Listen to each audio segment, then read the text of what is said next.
All right, y'all, let's get into it. Let's go shopping for supplies for my collaboration with KC House in creating these big old tapestries, y'all. I need a whole bunch of fabric. It is so amazing to be in a city that has creative reuse centers like Magpie and Scraps KC.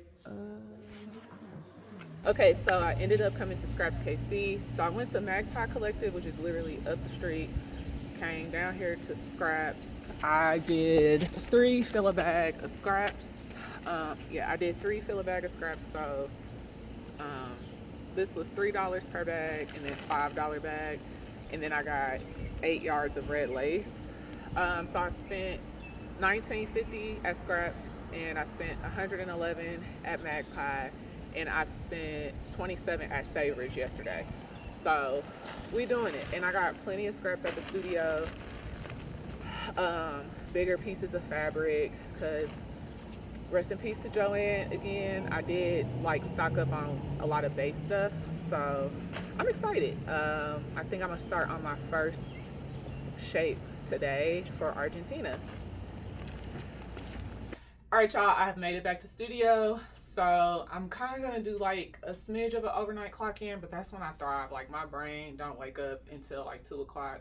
So from about like 10 to 2, I only do admin work, running errands, like stuff that I know how to do. But when I'm like, I need to be imaginative, like 2 o'clock, my brain starts to get into the groove. So it's like 5 something. I'm gonna work late tonight. It's fine. It's Friday.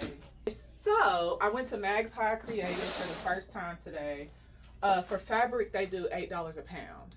My total was $111 and I think like 83 cents or something like that, child. I got a lot of applique components for my pieces. Do I have fabric? Yes. Do I have big enough pieces to like make the shapes that I need to? Not guaranteed. One of my panels for one of the countries is going to be like super 3D, so I got a lot of red, and this is going to come in handy because each panel is like going to be about a yard tall. So yeah, I knew I didn't have enough red fabric. I got some tulips too, that'll work. Okay, you can't have enough black fabric, so this will be good for appliques as well, and like the silver is gonna cut really good on like my cricket or my silhouette. If I don't use it for this project, I'll use it for another one. So like if I find black fabrics that I'm like, I know I can use, I just go ahead and get them. Especially when you at a creative reuse, because it ain't no guarantee it's gonna be there when you get back. A yellow cotton, because one of my appliques is a sun vinyl.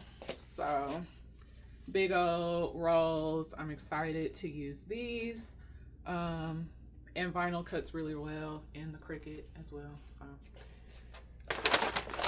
okay, little fringes, heat and bind, tape, needles, Schmetz, baby, only the best. And then some trims. So they do $10 fill a bag, and I should have went back and filled it up.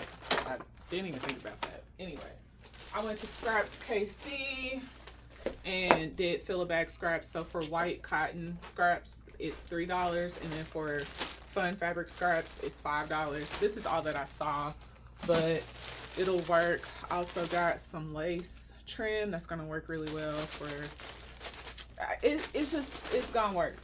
And if I don't use all of this white fabric, that's totally fine.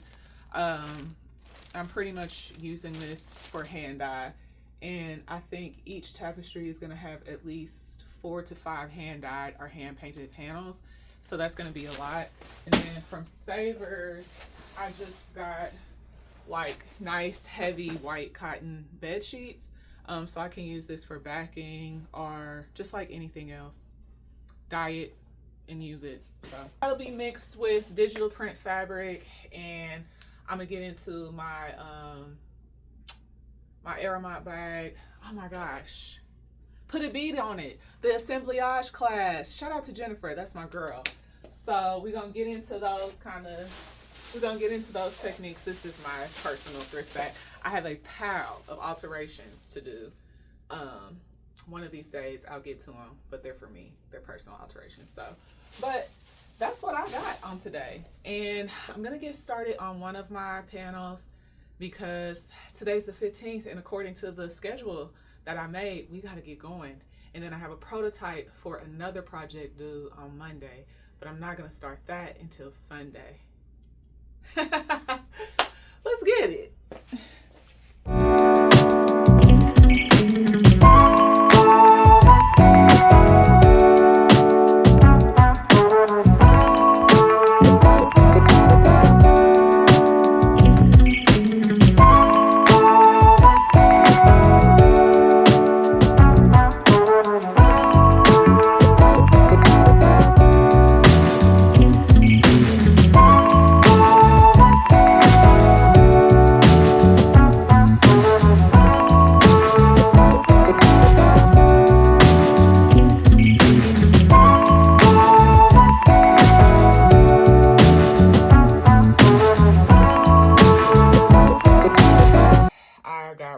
Studio immediately, and of course, in true Whitney Manny fashion, I am not working on one project at one time because that's just what it is to have like a sustainable ecosystem for my studio, to be able to take care of myself financially as a person and as a business. So pretty much worked that Friday night, got back to it Saturday morning with getting my hand dyeing done. I like to dye fabric outside when it's really nice outside. It just like is a good way to reconnect with nature. I don't know, I think it's the earth sign in me, but I just, as much sun as I can get, I'm gonna get it. So I'll do like a quick little setup outside. Here I am doing my base dye layers and then kind of building from there. Also, in a weird way, it kind of felt like performance art. Like I'm out here on truce, like dyeing fabric. I wonder what people be thinking when they driving by, because I got my mask and the gloves on and I'm just focused and getting to it. I like, whenever I'm doing dye setups, I like to split it up into color families. So I'll do blues, pinks, and then warm colors, and then possibly a neutral. But for this project, I only did blues, pinks, and like a warm. So mostly oranges because of the countries that I was working with. So like, for instance, I knew I wanted a lot of oranges for Tunisia and Algeria. I knew I wanted a lot of blues for Ecuador and Argentina for the water. So, you know, kind of thinking like that. I did like some reds and stuff for Austria.